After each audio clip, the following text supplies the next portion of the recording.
Sä ei pysty tungettua kokonaisen kokispullan sun perseeseen. Ei mahu, mutta ainakin toi suuosa mahtuisi. Suuosa mahtuu. Mutta kyllä se menee, kun sen tunkee. En mä tiedä, kun en ole koskaan kokeillut tunkea kokonaan sisään. En ole koskaan kokeillut kokonaan tunkesta, mutta... Suuaukko, tai mistä juodaan, niin sen oot yrittänyt. Kaksi sormea oot tunkenut. 3, 1. Tän sormen. Oot tunkenut. Siis kokeillut tunkea, mutta siinä sekin mahtuu puoli sinne. Ihan siis sä et oikeesti yrittänyt tunkea sun sormea sun perseeseen. Pakko kokeilla, miten se toimii. Perse. Niin. Se on niinku exit only yleensä.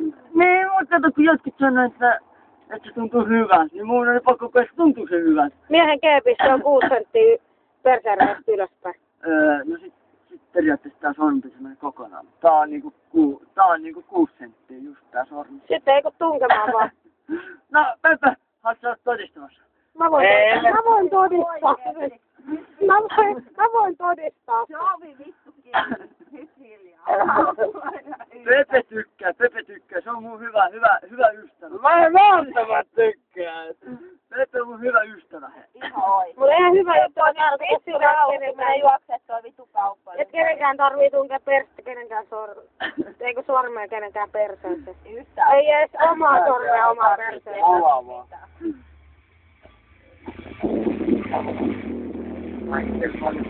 Voi jopa juokset toi kauppaan ympäri.